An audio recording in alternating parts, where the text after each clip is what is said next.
하나님의 말씀 사무엘하서 22장 1절부터 3절까지의 말씀을 제가 봉독하겠습니다. 사무엘하서 22장 1절부터 3절까지의 말씀입니다. 여호와께서 다윗을 모든 대적의 손과 사울의 손에서 구원하신 그날에 다윗이 이 노래의 말씀으로 여호와께 아뢰어 가로되 여호와는 나의 반석이시요 나의 요새시요 나를 건지시는 자시요 나의 하나님이시요 나의 피할 바위시요 나의 방패시요 나의 구원의 뿌리시요 나의 높은 망대시요 나의 피난처이시요 나의 구원자시라 나를 흉악에서 구원하셨도다. 아멘. 오늘은 하나님의 말씀 사무엘하서 22장 말씀을 함께 묵상하도록 하겠습니다. 이 사무엘하서 22장의 이 내용에 나오는 이 다윗의 시는 시편 18편에 다시 기록되어져 있습니다. 시편 18편은 조금 더 말씀을 정교하게 다듬어서 찬양으로 당시에 시편을 불렀기 때문에 조금 더 시적으로 다듬어 놓은 표현이 시편 18편에 동일한 내용으로 기록되어져 있습니다. 여호와께서 다윗을 모든 대적의 손과 사울의 손에서 구원하신 그날에 다윗이 이 노래의 말씀으로 여호와께 아뢰어 가로되 여호와는 나의 반석이시요 나의 요새시요 나를 건지시는 자시요 나의 하나님이시요 나의 피할 바위시요 나의 방패시요 나의 구원의 뿌리시요 나의 높은 망대시요 나의 피난처시요 나의 구원자시라 나를 흉악에서 구원하셨도다. 아멘. 다윗이 이렇게 하나님을 내 삶 속에서 어떻게 느끼는가 10가지로 비유해서 표현을 하고 있습니다. 반석, 요새, 건지시는 자, 하나님, 바위, 방패, 구원의 뿔, 망대, 피난처, 구원자. 그래서 다윗에게는 자신의 삶 속에서 이렇게 하나님이 때에 따라서 나를 도우시는 분으로 여겨졌던 것입니다. 그렇다면 우리는 우리의 하나님이 어떻게 나에게 삶 속에서 주관하시고 힘을 주시고 능력을 주실까요? 숙제를 내주는 것은 상당히 부담스러운 내용일 수도 있는데 다음 주까지 적어도 5가지 이상 나의 하나님은 어떤 분이신가 거기에 대해서 적절하게 생각을 해오시기를 바랍니다. 그러면은 제가 다음 주에 교회 들어온 입구에 큰 나무를 하나 걸어 놓겠습니다. 그 나무에다가 자신이 생각하시는 하나님을 그 나무에다가 붙여주시면은 제가 그걸 다시 또 타이핑해 가지고 우리 교우들이 생각하시는 하나님은 이런 분이십니다 하고 또 나눠 드리겠습니다. 우리의 하나님은 어떤 분이실까요? 각자가 생각하시는 나의 하나님. 이 시는 다윗이 아마 남북 이스라엘을 통일을 시키고 또 그 주변에 여러 가지 암몬이나 이런 블레셋이나 이런 주변 국가들을 정복한 후에 그러니까 다윗이 젊어서 힘이 왕성할 때에 이제 모든 시련과 환난에서 벗어났다고 생각되어졌을 때 하나님을 찬양하며 이 시를 쓴 것 같습니다. 우리가 이제 다음 시간에 살펴볼 23장은 또 다윗이 노년에 그 생을 마감할 때에 쓴 시가 다음 23편에 등장하고 있습니다. 그러니까 다윗의 시편 2편이 이제 우리가 함께 살펴볼 내용인데 오늘 이 시편은 젊고 힘이 있었고 하나님으로부터 능력을 받아서 그가 승리할 때에 일종의 승리의 찬가이죠. 4절부터 보겠습니다. 내가 찬송을 받으실 여호와께 아뢰리니 내 원수들에게서 구원을 얻으리로다. 사망의 물결이 나를 애우고 불의의 창수가 나를 두렵게 하였으며 엄부의 줄이 나를 두르고 사망의 올무가 내게 이르렀도다. 내가 환난 중에서 여호와께 아뢰며 나의 하나님께 아뢰었더니 저가 그 그 전에서 내 소리를 들으시며 나의 부르짖음이 그 귀에 들렸도다. 이에 땅이 진동하고 떨며 하늘의 기초가 요동하고 흔들렸으니 그의 진노를 인함이로다. 그 코에서 연기가 오르고 입에서 불이 나와 사름이여 그 불에 숯이 피었도다. 저가 또 하늘을 들이우고 강림하시니 그 발 아래는 어둑캄캄하도다. 그룹을 타고 나르시며 바람 날개 위에 나타나셨도다. 저가 흑암 곧 모인 물과 공중에 빽빽한 구름으로 둘린 장막을 삼으시며 그 앞에 있는 광채로 인하여 숯불이 피었도다. 여호와께서 하늘에서 내성을 바라시며 지존하신 자가 음성을 내시며 살을 날려 저희를 흩으시며 번개로 파하셨도다. 이럴 때에 여호와의 꾸지람과 콧김을 인하여 물밑이 드러나고 땅의 기초가 나타났도다. 저가 위에서 보내사 나를 취하시며 많은 물에서 나를 건져내셨도다. 나를 강한 원수와 미워하는 자에게서 건져섬이여 저희는 나보다 힘이 센 영고로다. 저희가 나의 재앙의 날에 내게 이르렀으나 여호와께서 나의 의지가 되셨도다. 나를 또 넓은 곳으로 인도하시고 나를 기뻐하심으로 구원하셨도다. 아멘. 어떻습니까? 우리가 이 땅을 살아가면서 우리도 사망의 올무와 또 음부의 줄이 나를 두를 때가 많죠. 앞길이 전혀 보이지 않을 때, 절망해서 주저앉고 싶을 때가 우리 살다 보면은 많이 있지 않습니까? 그럴 때 어떻게 해야 할까요? 다윗은 4절에 보니까 찬송을 받으실 여호와께 아뢰리니 기도했습니다. 우리의 삶에 고난과 시련이 닥칠 때 내가 인간적인 방법으로 이 문제를 해결해야 되겠다라고 생각하기 이전에 다시 한 번 더 우리가 신앙으로 돌아가서 먼저 주님께 기도하신다면은 주님께서는 우리에게 힘을 주시고 능력을 주셔서 모든 환난으로부터 우리를 구원하실 것입니다. 다윗은 이렇게 자기의 대적들로부터 자기가 약할 때 나보다 더 강한 자가 나를 둘러쌌으나 거기로부터 나를 구원하신 하나님께 찬양하며 하나님께 기도하는 모습을 보이고 있습니다. 그랬을 때에 15절에 보면은 살을 날려서 저희를 흩으셨고요. 20절에 보면 나를 넓은 곳으로 인도하시고 나를 기뻐하심으로 구원하셨다. 우리의 기도를 들으시는 하나님께서는 우리의 문제를 해결해 주시는 능력자이신 줄로 믿으시기 바랍니다. 21절 말씀을 봅니다. 여호와께서 내 의를 따라 상 주시며 내 손의 깨끗함을 쫓아 갚으셨으니 이는 내가 여호와의 도를 지키고 악을 행하여 내 하나님을 떠나지 아니하였으며 그 모든 규례를 내 앞에 두고 그 율례를 버리지 아니하였음이로다. 내가 또 그 앞에서 완전하여 스스로 지켜 죄악을 피하였나니 그러므로 여호와께서 내 의대로 그 목전에서 내 깨끗한 대로 내게 갚으셨도다. 자비한 자에게는 주의 자비하심을 나타내시며 완전한 자에게는 주의 완전하심을 보이시며 깨끗한 자에게는 주의 깨끗하심을 보이시며 사특한 자에게는 주의 거스림을 보이시리이다. 주께서 공고한 백성을 구원하시고 교만한 자를 살피사 낮추시리이다. 여호와여 주는 나의 등불이시니 여호와께서 나의 흑암을 밝히시리이다. 아멘. 자, 여기서 우리가 이제 하나 꼭 짚고 넘어갈 게 하나 있습니다. 그럼 우리가 주님을 찬양하며 주님께 기도한다면은 우리의 모든 문제는 다 해결이 될 수 있는가?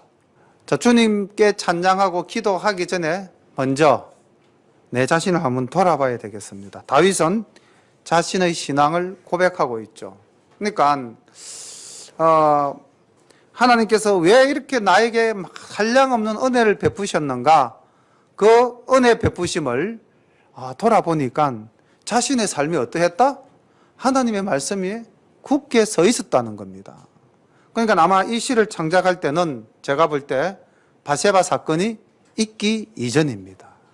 그래서 자신은 당당하고 의롭고 하나님 보시기에 신실한 사람이었다라고 신앙 고백을 할 수 있었던 것이죠. 그래서 26절에 보면 자비한 자에게 주의 자비하심이, 완전한 자에게 주의 완전하심이, 깨끗한 자에게 주의 깨끗하심이 나타났다. 그러니까 자기가 어떠한 사람이었다는 겁니까? 자비한 자요, 완전한 자요, 깨끗한 자였다는 것입니다. 예. 사울에게 쫓길 때 다윗, 사울을 죽일 수 있는 기회가 여러 번 있었음에도 살려주었죠. 자비한 자였습니다. 사울에게 쫓길 때 다윗은 죄를 짓지 아니하였습니다. 깨끗했습니다. 사울에게 쫓겼을 때에 다윗은요, 그 따르는 무리와 그 가족들에게 완전한 모습을 보이려고 애를 많이 썼습니다. 그러니까 자신이 당당한 거죠. 그러니까 우리가 하나님 앞에서 과연 내가 주님의 말씀과 주님의 율례를 따라서 내가 주님 앞에 완전하여 스스로를 지켜서 죄악을 떠나 살았는가? 이 부분에 대해서 우리가 한 번 더 깊이 자기를 돌아봐야 할 것입니다. 내가 그렇게 살지 않고서 하나님께 구하고 찬양을 드렸다 했을 때에 응답이 없음을 두고 우리가 하나님을 원망할 수는 없는 거 아닙니까? 그러니까 우리가 우리의 할 일을 다 하지 않고 그냥 주님께 바라기만 한다면은 이거는 굉장히 왜곡된 신앙입니다. 내가 하나님 앞에 온전하려고 노력하고 온전할 수가 없죠, 우리는. 그럼 어떻게 해야 됩니까? 회개하고 기도하고 자신을 스스로 겸비하게 낮추고 하나님께 나아가면은 하나님께서는 우리의 기도를 들으시고 우리의 기도에 응답하실 줄로 믿습니다. 하나님의 인도와 보상은 절대로 공짜가 아닙니다. 하나님의 보상은 우리의 삶이 바탕이 될 때, 그때 하나님께서 우리의 삶을 지켜주시는 것입니다. 여기 굉장히 무서운 말이 27절 하반부에 나오죠. 사특한 자에게는 주의 거스리심을 보이시리로다. 그러니까 주께서 무조건 은혜만 베푸시는 분이 아니라 주께서는 또 우리의 잘못에 대해서는 징치하시는 분이심을 다윗은 고백하고 있습니다. 그런데 이제 이 다윗이 자기가 이렇게 하나님의 은혜를 입어서 태평하고 영화를 누릴 때 어떻습니까? 계속 하나님의 뜻대로 삽니까? 아니면 죄를 범합니까? 죄를 범하죠. 이게 또 우리가 경계해야 될 내용 중에 하나입니다. 우리가 모든 문제가 해결되고 우리의 삶에 한란 질고가 없을 때 그때 내가 선 줄로 알고 자족하다 보면은 쓰러질 수도 있는 겁니다. 30절 말씀 봅니다. 내가 주를 의뢰하고 적군에 달리며 내 하나님을 의지하고 성벽을 뛰어넘나이다. 하나님의 도는 완전하고 여호와의 말씀은 정미하니 저는 자기에게 피하는 모든 자에게 방패시로다. 여호와 외에 누가 하나님이며 우리 하나님 외에 누가 바이뇨. 하나님은 나의 견고한 요새시며 나를 온전한 곳으로 인도하시며 나의 발로 암사슴 발같게 하시며 나를 높은 곳에 세우시며 내 손을 가르쳐 싸우게 하시니 내 팔이 놋활을 당기도다. 주께서 또 주의 구원의 방패를 내게 주시며 주의 온유함이 나를 크게 하셨나이다. 내 걸음을 넓게 하셨고 나로 실족지 않게 하셨나이다. 내가 내 원수를 따라 멸하여 싸우며 저희를 무찌르기 전에는 돌이키지 아니하였나이다. 내가 저희를 무찔러 파하였더니 저희가 내 발 아래 엎드러지고 능히 일어나지 못하였나이다. 이는 주께서 나로 전쟁케 하려고 능력으로 내게 띠띠우사 일어나 나를 치는 자로 내게 굴복케 하셨사오며 주께서 또 내 원수들로 등을 내게로 향하게 하시고 나로 나를 미워하는 자를 끊어버리게 하셨음이니이다. 저희가 둘러보아도 구원할 자가 없었고 여호와께 부르짖어도 대답지 아니하셨나이다. 내가 저희를 땅의 티끌같이 부수뜨리고 거리의 진흙같이 밟아 헤쳤나이다. 주께서 또 나를 내 백성의 다툼에서 건지시고 나를 보호하사 열방의 어뜸을 삼으셨으니 내가 알지 못하는 백성이 나를 섬기리이다. 이방인들이 내게 굴복하며 저희가 내 풍성을 듣고 곧 순복하리로다. 이방인들이 쉐미하여 그 견고한 곳에서 떨며 나오리로다. 아멘. 다윗은 자신의 삶 속에 늘 승리를 주시는 하나님을 찬양하고 있습니다. 다윗이 이렇게 인생을 살아가면서 모든 일에 승리할 수 있었던 그 요인이 무엇이었던가? 무엇이었을까요? 30절 초반부에 뭐라고 기록되어 있습니까? 내가 주를 의뢰하였다. 모든 것을 주님께 맡겼다는 겁니다. 내 스스로를 온전케 한 연후에 모든 삶의 현장에서 모든 문제를 주님께 맡겼더니 주님께서는 나에게 어떤 능력을 주셨는가? 한 5가지를 주셨는데요. 34절 내용을 바탕으로 본다면 민첩성을 허락하셨습니다. 그리고 35절과 40절에서 고백하기로는 하나님께서 나에게 힘과 기술, 능력을 주신 것입니다. 그리고 37절과 38절의 말씀을 보면은 인내력과 집중력을 허락하여 주셨고요. 그 다음 41절과 43절의 말씀을 바탕으로 하면은 나에게 용맹성과 담대함을 허락해 주셨습니다. 그리고 45절과 46절에는 내가 모든 사람 위에 뛰어난 존재가 된 명성을 허락하셨기에 적들이 나에게 굴복당했다는 것입니다. 그러므로 우리는 육신적으로 아주 연약한 존재이지만은 우리를 구원하시고 우리를 보존하시는 하나님을 힘입을 때 그 어떤 세력도 우리는 능히 파할 수가 있을 겁니다. 우리가 주님을 의지하고 주님을 믿는 믿음이 뭐만큼만 있어도 겨자씨만큼만 있어도 다윗에게 베풀어 주신 이 모든 것 이상의 능력을 우리가 삶 속에서 실현해 나갈 수가 있을 겁니다. 그래서 우리 사랑하는 열린 가족 여러분들 모두가 주님의 말씀 위에 굳게 서서 큰 믿음 아니라고 생각합니다. 겨자씨만한 믿음을 가지고 우리가 이 땅을 살아가는 그런 믿음의 용사가 되시기를 소망합니다. 우리가 여기서 살펴볼 때 또 한 가지 생각해 볼 것은 다윗이 힘들고 어려울 때 하나님을 찬양하니 하나님은 그 다윗을 그의 품 안에 거의 품어주셨습니다. 우리가 어두컴컴한 밤길을 걷는다고 산길을 걷는다고 한번 가정해 봅시다. 가장 바라고 희망되는 것이 무엇일까요? 불빛이겠죠. 자, 우리가 끊임없는 칠흑과 같은 바다를 항해한다고 생각할 때에 우리는 무엇이 그렇게 간절히 그리워질까요? 등대가 그리워질 겁니다. 어린아이는요, 지금 우리 우빈이가 아빠의 품에 거의 안겨서 지금 오늘은 정말 잘 자고 있는데, 아이가 힘들고 어려울 때 누구가 제일 그리울까요? 엄마, 아빠의 품이. 엄마의 품도, 아빠의 품도 있습니다. 엄마, 아빠의 품이 그리울 겁니다.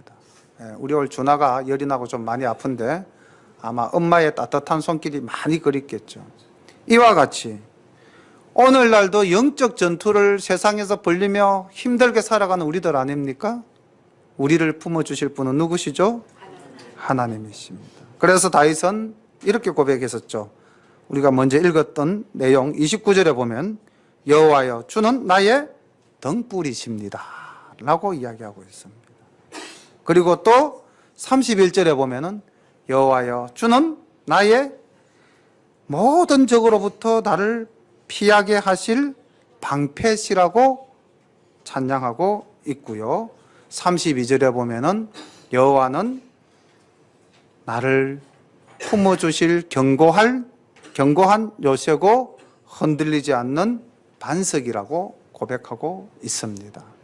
자, 이렇게 하나님은 우리를 품어주시고 우리를 보호하시고 우리를 지키시는 분입니다. 믿습니까? 그래서 우리가 지난 일주일간도 우리 정윤희 성도님 기도 내용대로 건강하게 몸 상하지 않고 이렇게 주님의 전에 모여서 함께 예배드리는 것 아니겠습니까? 하나님께서 우리를 지켜주지 않으셨다면 우리가 오늘 이 자리에 설 수 있는가? 하나님께서 우리를 지켜주지 않으셨다면 우리가 오늘날 이렇게 우리의 삶을 영위할 수 있는가? 그래서 모든 것이 하나님께 감사가 되고 모든 것이 하나님께 찬양이 됩니다. 그래서 오늘 우리가 나의 힘이 되신 여호와여 목소리 높여서 찬양 드린 겁니다. 47절 이제 결론으로 다윗은 우리 하나님은 어떤 분이신가? 찬양을 받기에 합당하신 분이시다. 여호와는 생존하시니 나의 바위를 찬송하며 내 구원의 바위이신 하나님을 높일지로다. 이 하나님이 나를 위하여 보수하시고 민족들로 내게 복종케 하시며 나를 원수들에게서 나오게 하시며 나를 대적하는 자 위에 나를 드시고 나를 강포한 자에게서 건지시는도다. 이러므로 여호와여 내가 열방 중에서 주께 감사하며 주의 이름을 찬양하리이다. 여호와께서 그 왕에게 큰 구원을 주시며 기름 부음 받은 자에게 인자를 베푸심이며 영원토록 다윗과 그 후손에게로 다하였더라. 아멘. 예, 하나님은 찬양받으시기에 합당하신 분입니다.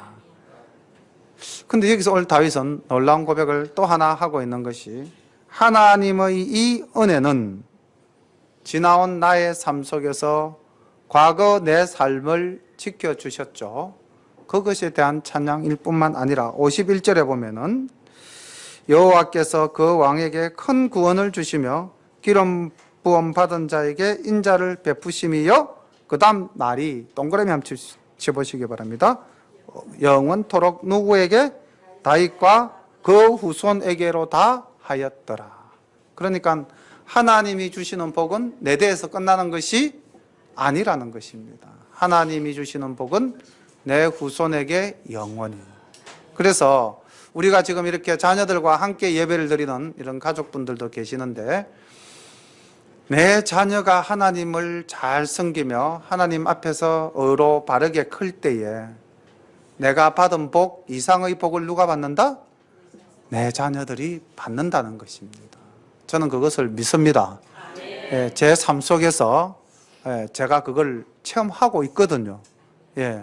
우리가 우리 조상들은 하나님을 몰랐어요. 우리 집안이 어떤 집안이었느냐면은 종손 집안입니다. 그리고 우리 할머니가 말씀에 의하면 절에 가서 기도해가지고 아버지를 낳았다고 그래요. 이제 위로 딸만 둘 낳고 종손 집안에 아들이 없으니까 그 옛날에 이제 할머니께서는 절에 가서 이렇게 이제 기도를 하고 뭐 아버지를 낳아가지고 뭐 그래서 뭐라 그러시더라 뭐 탯줄을 절에다가 뭐 이렇게 올렸다 하던가 뭐 하여튼 뭐 그랬다 그러더라고요. 그러니까 종손 집안에 불교 집안에 그런 집안의 후손이 접니다. 그런데 이제 우리 어머니가 믿는 집안에서 이 집안으로 시집으로 오셔가지고 처음에는 뭐 종갓집 며느리, 맏며느리 종부죠. 종부에 삶을 살고 1년에 제사가 12개가 넘었다 그래요. 그래서 뭐 매달 제사만 지내면 어머니는 배가 아프셨다 그래요. 그 제사 음식만 먹으면 속이 나쁘고 그래요. 그래서 이제 어쩔 수 없이 그렇게 살아가셨는데 다행인지 불행인지 아버지가 결핵에 걸리신 거예요. 그래서 이제 입원 생활을 마산서 제 기억으로는 제가 아주 어릴 때부터 입원 생활 하신 걸 기억을 하거든요. 제 8살 때 아버지가 이제 병원에서 돌아가셨는데 결국 병이 낫지 못하고 제 6살 때쯤 어머니가 아버지를 전도를 한 거예요. 당신 이래도 죽고 저래도 죽는데 예수를 믿으세요. 그러면은 당신의 영혼이라도 구원을 받지 않겠는가. 이렇게 이제 어머니가 담대하게 시집을 와가지고 그때가 저하고 큰형하고 9살 차이가 나니까 제가 한 6살 때면은 15년 결혼해가지고 15년간 종부살이 하다가 그 이제 15년째에 아버지 돌아가시기 직전에 이제 아버지를 전도한 거예요. 그러니까 우리 아버지가 그 병원에서 주님을 영접을 한 겁니다. 이제 엄마 말씀을 들은 거예요. 그리고 마침 그 바로 병원 앞에 오동동 교회가 있었습니다. 그래서 이제 목사님을 청하고 엄마가 아버지를 이제 그 병원에서 뭐 계속 입원 생활하고 각혈을 하시고 하시니까 교회는 가실 수는 없고, 그래서 이제 목사님을 매주 청해가지고 이제 예배를 드리고 신앙생활을 하시고 세례를 받고, 세례를 받으시면서 이제 아버지가 선포를 하신 거예요. 전 문중 어른들을 병원으로 오시래 놓고서는 오늘부로 나는 종손직을 포기합니다. 그리고 종답을 포기합니다. 그래서 내 모든 종손의 권리와 의무를 사촌 형님인 당숙에게, 저한테는 오촌 당숙 되는 분에게 다 넘깁니다. 허락하십시오. 그러니까 이제 집안 어른들도 뭐 아버지 병원 생활 근 10년 넘게 하셨으니까 뭐 이제 아버지 말씀에 뭐 다 따라 주신 거예요. 그래서 그러면은 뭐 종손 뜻대로 하시오, 이제 이렇게 됐겠죠. 그래서 종답과 종손직을 다 포기하고 이제 아버지가 개종을 한 겁니다. 그리고는 할머니, 작은 아버지 딱 불러놓고 오늘부로 다 믿어라. 예, 병원에서. 우리 아버지가 굉장히 대참 분이셨던 것 같아요. 이건 다 어머니의 말씀입니다. 저는 보고 들은 게 아닙니다. 예, 다 믿어라.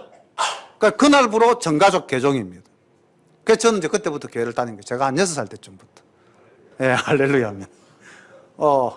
그렇게 해서 우리 어머니가 우리 집안을 구원시키고, 아버지가 8살 때 돌아가셨어요. 제가 좀 보면 뭐 이렇게 고생 안 하고 큰 상이다, 이제 이렇게들 말씀을 많이 하시는데, 저는 고생을 엄청 했습니다. 8살 때 아버지가 돌아가셨을 때 집안 전답을 다 파셨어요. 그게 완전 그냥 정말 도시 빈민자였어요. 그리고 이제 모든 그 집안 재산을 병원에 다 쏟아 넣어 놓으니까 병원이 우리를 불쌍히 여겨서, 정말입니다. 그 병원 원장님이 그 병원 뒷채에 붙어 있는 집 방 한 칸을 엄마한테 주신 거예요. 고성댁이 묵고 살기 힘든데 너가 뭐 어디 가서 살겠노, 여기서 살아라, 이래 된 거예요. 그러면서 이제 어머니가 계란 장사를 하셨어요, 그 당시에. 그래서 시골에서 계란을 뭐 이 동네 저 동네 모아 가지고 이고 막 20리길 30리길 그리고 이제 그 계란을 모아 가지고 이제 마산에 가져와서 팔고 뭐 그렇게 해서 이제 진짜 살았습니다. 그러니까 그 기억이 제가 나거든요. 그리고 이제 그러다가 마산에 자유수출이 생기면서 이제 어머니는 자유수출에 이제 공장으로 다니셨어요. 그리고 저하고 그때 큰형님이 9살 차이니까 아버지 돌아가셨을 때 17살, 작은 형이 15살. 그러니까 작은 형은 시골에서 이제 작은 아버지 밑에 있다가 중학교도 제대로 못 가고 뭐 초등학교 졸업하고 일하다가 이제 아버지 돌아가시니까 엄마가 다 거두어가지고 이제 마산으로 데리고 와서 가족이 그때 이제 다 모인 거예요. 모여가지고 뭐 형은 야간 고등학교, 작은 형은 야간 중학교. 그 다니면서 뭐 두 사람은 이제 낮에는 벌고 밤에는 공부하고 저는 집에서 밥하고. 예. 정말 제 3학년 때부터 밥인 것 같아요. 전기 연탄불에 이렇게 연탄집게 반쯤 걸쳐가지고 탁 밥 뜸 돌리고 하는 거 기억나거든요. 감자 썰어가지고 볶은 거 이런 거. 그렇게 컸습니다. 저는 정말로 이제 어떻게 보면은 우리 어머님이 개종시켜서 이제 아버지가 믿어서 1세대, 아버지 1세대, 제가 이제 2세대인데, 이 2세대인 저는 그렇게 험난한 가정 속에서 컸어요. 근데 이제 그 아까 말씀 형은 야간 고등학교 졸업하고 끝이고 작은 형은 야간 중학교 졸업하고 끝이었어요. 최종 학력들이. 우리 어머니는 초등학교 3학년이 학력 끝이고 아버지는 그 당시에 고등학교를 나오셨다 그래요.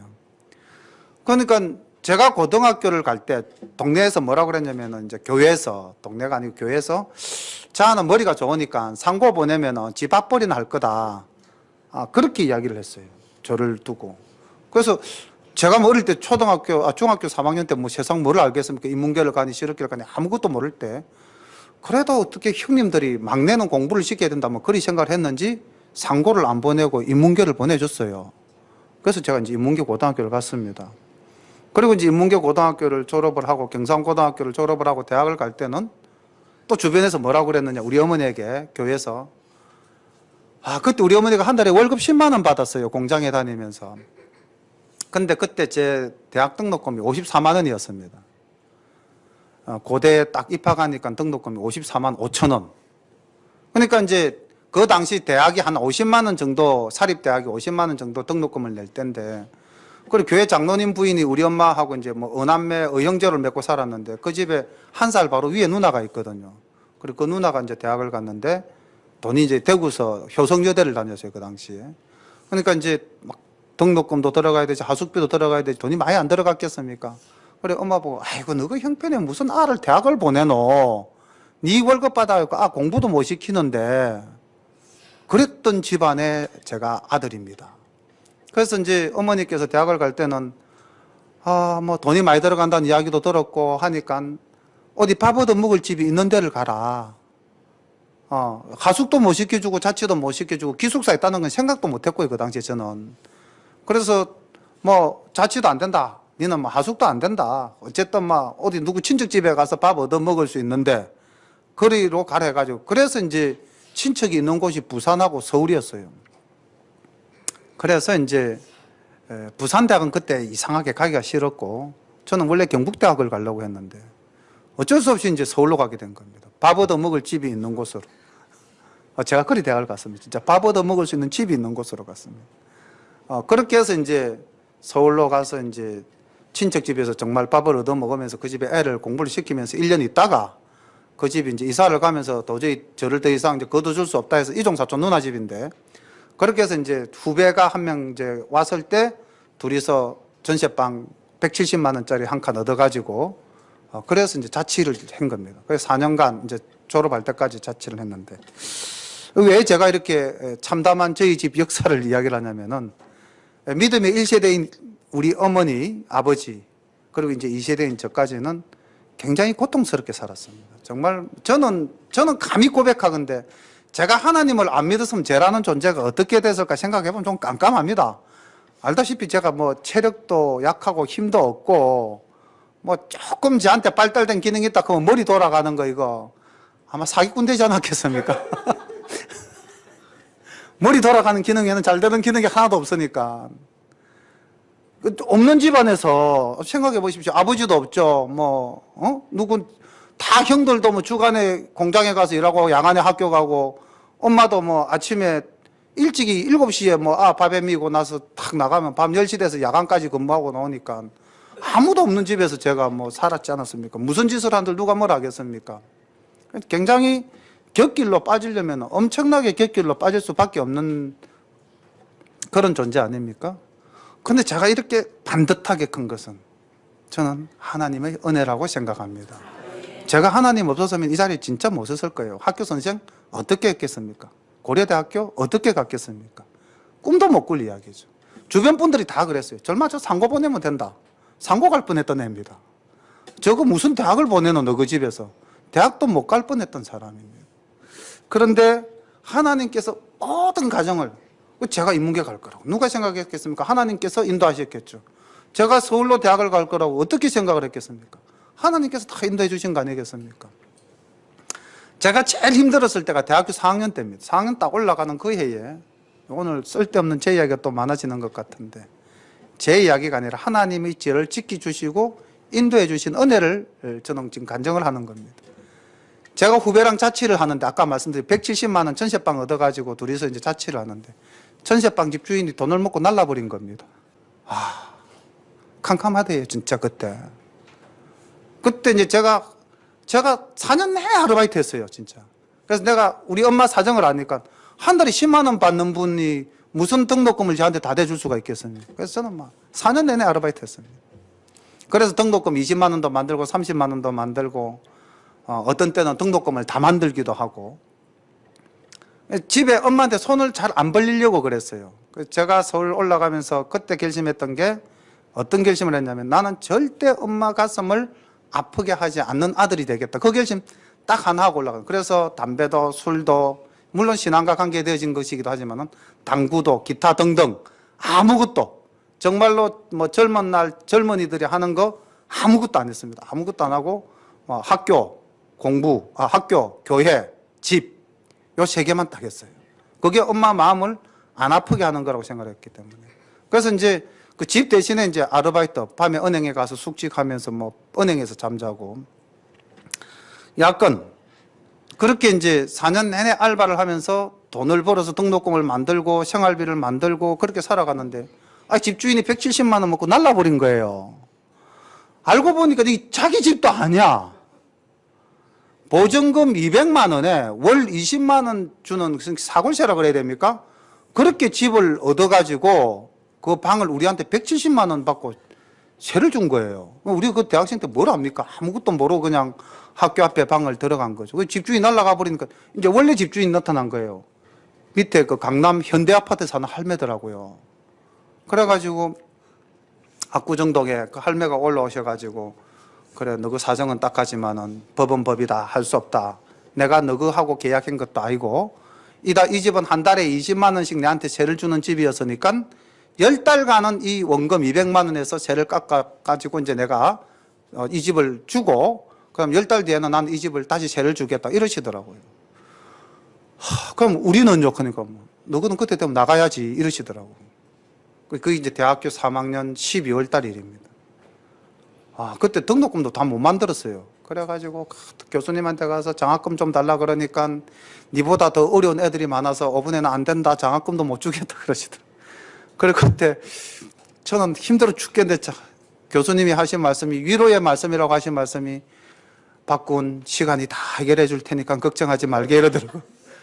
더라는 장학금은 안 주고 위로의 말씀이라고는 시간이 해결해 준다고. 그때는 그 말이 믿기지가 않았는데 나중에 보니까 시간이 해결을 다 해주시더라고요. 시간 해결해 준 게 아니라 하나님이 은혜로 다 해결해 주시더라고요. 그래서 어쨌든 이제 집주인은 돈만 갚고 새 집주인은 돈 못 주겠다 그러고 우리가 그 집에 가서 많이 울었어요. 할머니한테 가서. 그래서 저희들은 막 학생이고 세상 물정도 모르고 보증금만 돌려주십시오. 보증금 200만 원 받으시면 그 보증금에서 우리 보증금만 좀 이 사람은 자네에게 돈 120만 원, 170만 원 내줬다가 원래 집주인이 와서 보증금 내보고 내놔라 그럼 나는 가면 그때 웃자고 이러시더라고. 그 사람은 돈 먹고 튀는데 어떻게 돌아옵니까? 그냥 불쌍히 여기서 우리만 좀 구해 주십시오. 나중에 120만 원 주시더라고요. 그게 이제 2월 달 초에 12월 달에 사건이 터져가지고 1월 말 지내고 한 달 반을 제가 어떻게 살았는지를 모르겠어요. 그 2월 초에 이제 3학년 이제 시학기 시작되려고 이제 하니까 더더욱 이제 뭐 그래서 다행히 그 할머니가 그래도 참 마음 고우신 분이죠, 그죠? 120만 원 주시더라고요. 그 왜 120만 원 주면 옆집에 아저씨가 50만 원에 또 달세 8만 원에 세 들은 사람이 하나 있었어요. 우리 옆방에. 그래 그 옆방이 150만 원 안 주면 난 안 나간다 하니까 그 옆방 아저씨 50만 원 주고 우리 120만 원 주고 그다음에 한 달 반치 보증금 30만 원 받을 거 제하고 그러니까 200만에서 170만 원 가지고 50만 주고 나머지 120만 원 우리 주면서 이제 나가라 하더라고요. 그래서 그때 이제 전원 다 철수했죠. 이제 그 집. 그 120만 원 받아가지고 또 어디로 갑니까? 4학년을 먹고 살아야 되는데 그래서 이제 후배하고 이야기를 했죠. 찢어지자. 그 친구하고 2년을 살았거든요. 2학년, 3학년. 그리고 이제 그 친구는 이제 3학년 올라가고 저는 이제 4학년 올라갔는데 이제 우리 헤어지자. 더 이상 우리가 같이 살 수가 없게 되었다. 이 120만 원 가지고 어디 가서 방을 얻고 너 방도 못 얻을 뿐더러 나는 지금 등록금이 없다. 그래서 이 120만 원 둘이 딱 놔두면 또 60만 원, 60만 원 아닙니까? 나는 이 돈을 가지고 등록금을 해야 된다. 그래가지고 이제 있는데 그때 또 기적 같은 일이 일어났어요.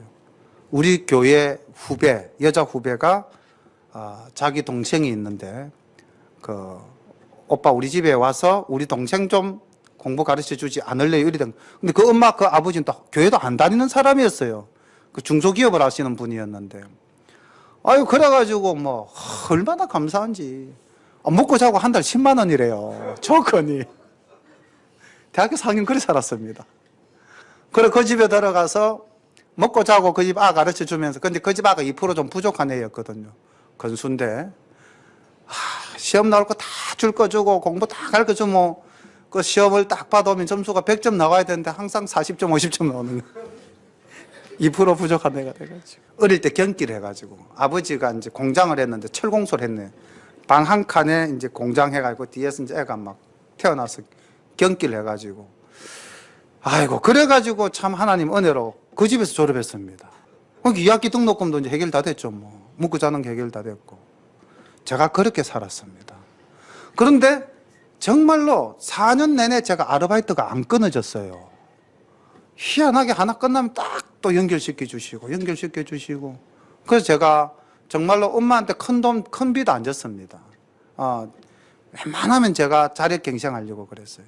그러니까 항상 호주머니에 돈을 세려는 거예요. 이거 후배를 만나도 이제 3학년쯤 되니까 막 경상고등학교 후배들이 들어오는데 후배들하고 뭐 이렇게 만나면 선배가 좀 써야 안 됩니까? 그죠? 근데 그때 제 동기가 고대 간 애가 4명이었거든요. 그 다음에 후배가 16명이 들어온 거예요. 그 4명에서 16명을 어떻게 거둡니까? 그러다가 또 4명 중에서 동창회에 잘 나오는 애는 2명인데 그 2명 중에 1명이 저거든요. 그러니까 제가 그렇게 애들한테 선언을 했습니다. 후배들한테. 얘들아, 선배로서 참 부끄럽고 미안한 이야기지만은 같이 피를 보자. 우리가 너희를 다 먹여 살릴 수가 없다. 내 형편이 이렇다. 그래서 뭐 이렇게 이제 회식 자주 모여서 이렇게 먹자 하면 그냥 뿜빠이. 뭐 선배라고 해서 더 쓰는 거 없고. 후배들 앞에서는 참 미안한 선배였어요. 그래도 저 후배들이 참 같이 잘 대학 생활을 그 추억으로 많이 남겼는데, 저는 그래서 나는 하나님을 찬양할 수밖에 없습니다. 내 살아온 인생 자체가 정말로 없는 집에서 없이 컸어요. 정말로 없이 컸습니다. 한 번도 제가 돈에 대해서 여유를 가진 적이 없었어요. 어제 아침에 집사람하고 좀 싸웠습니다. 싸웠는데 그것도 결국 원인이 돈 때문이었어요. 월급을 받았는데 바로 마이너스인 거예요. 그래서 막 기분 덕수로 나쁘고, 그래서 이제 집사람한테 좀 투덜거렸습니다. 그러니까 막 집사람도 투덜거리는 거예요. 시집 와서 이날 이때까지 왜 우리 집은 항상 적자 인생이냐 그러더라고요. 근데 뭐 현재는 적자지만 그래도 그 열심히 산 것을 가지고 이 건물을 사서 하나님 재단도 만들었고요. 얼마나 뭐 저는 영광스럽게 살아가고 있습니까? 또 이렇게 목사로서 목회도 하고요. 힘들게 살았지만 하나님께서 다 보상해 주시더라고요. 다 채워주시고. 이런 귀한 동력자들 제가 만날 거라고 꿈이나 꿨겠습니까? 개척교회 이만큼 이렇게 꽉 차게 모여서 예배 드리는 교회가 어디 있습니까? 저는 우리 큰형님 교회가 개척교회거든요, 지금도. 성도 그 집 식구하고 우리 어머니하고 나머지 외부에서 오시는 분 한 분, 여기는 우리 집 식구 하나밖에 없습니다. 나머지 다 외부에서 오신 분들입니다. 얼마나 큰 은혜입니까? 전 정말 감사하거든요. 하나님께서 이렇게 제 삶 속에 저를 주관하시고 저를 지키시고 저를 인도해 주신 것을 저는 분명히 믿거든요. 여러분들의 삶도 힘드시죠? 어려운 거 많을 겁니다. 제가 정말 죽고 싶다고 느꼈던 때가 대학 4학년 때입니다. 어떻게 하면 이 상황을 내가 좀 피할 수 있을까? 그랬는데 하나님이 그런 길을 다 열어주시더라고요. 난데없이 숙식 제공하고 한 달에 10만 원. 얼마나 기쁜 복음의 소식입니까? 그 교회 안에서 교회 후배예요. 세상 후배 아닙니다. 하나님이 그렇게 인도해 주신 거예요. 제가 교회 생활 정말 집, 학교, 교회밖에 몰랐으니까 뭐 그걸 보고 그 후배가 저 선배는 믿을만 하다 생각하고 그래서 저를 제안한 거 아니겠습니까? 우리가 다윗이 말한 것처럼 내가 하나님 앞에 온전할 때 하나님께서는 그 온전한 자를 온전하게 하신다. 믿습니다, 저는. 제 삶이 그러했습니다. 그래서 우리 여기 앉아있는 우리 어린 친구들, 또 우리 성도님들, 어린 친구들은 학교 생활 뭐 하면서 공부하면서 얼마나 힘이 듭니까? 그러나 정말로 하나님을 잘 믿으면서 신앙생활 잘하면서 공부하면은요, 하나님께서 지혜를 주십니다. 우리 어른들 삶에서 여러 가지 내 육체의 피곤함, 내 경제적인 어려움, 내 삶의 환란, 내 주변의 나를 괴롭히는 사람 있다 할지라도 우리가 하나님께 온전한 예배와 온전한 삶을, 하나님 말씀을 잘 지키면은 우리에게 하나님은 한없는 은혜를 베푸실 것이고요, 우리는 그 하나님을 찬양할 수밖에 없는 그런 신앙 고백을 하게 될 것이라고 믿습니다. 그리고요, 더 큰 복은 제 아이들은 저처럼 고생 안 했습니다. 저는 고생 엄청 했습니다. 근데 내가 우리 아들 보고 한번 그렇게 이야기를 했어요. 니는 참 좋겠다. 능력 있는 아버지 만나서. 진짜 제가 그랬어요. 우리 아들한테. 부럽더라고요, 우리 아들이. 저는 아버지를 못 불러봤어요. 아버지라고 부를 만한 나이에 아버지가 돌아가셨거든요. 그래서 제가 장가 가서 장인을 만나니까 얼마나 아버지가 좋던지 그 장인어른하고 저하고 아버지와 아들로 살았습니다. 그래서 우리 아들이 부를 때가 있더라고요.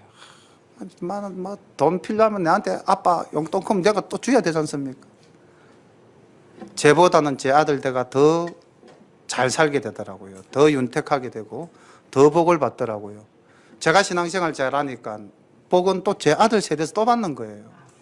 그래서 우리 부모님 세대가 하나님 잘 믿고 하나님 잘 섬기면은 나도 복을 받지만은 내 아들 되는 더 큰 복을 받으시는 줄로 믿으시기를 바랍니다. 다윗은 이렇게 하나님께 고백하죠. 51절 여호와께서 그 왕에게 큰 구원을 주시며 기름 부음 받은 자에게 인자를 베푸심이여 영원토록 다윗과 그 후손에게로 다 하였더라. 여러분들의 후손이 더욱더 복을 받는 복된 가정 되시기를 소망합니다. 기도드립니다.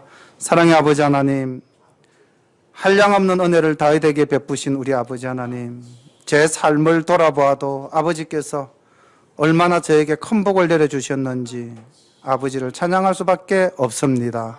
하나님 우리 아버지, 그러나 우리가 때로는 하나님을 잊고 또 때로는 세상의 정욕에 이끌리고 아버지 또 때로는 하나님을 의지하기보다는 세상을 의지할 때가 많았습니다. 하나님 앞에 고백합니다. 우리의 허물을 사하시고 우리 모든 열림교회 가족 성도 여러분들은 하나님 은혜 가운데서 온전히 살아갈 수 있도록 우리 모두에게 늘 함께하여 주옵소서. 그리하여 우리의 찬양이 하나님께 끊임없이 올려질 수 있도록 인도하옵소서. 예수님의 이름으로 감사하며 기도드립니다. 아멘.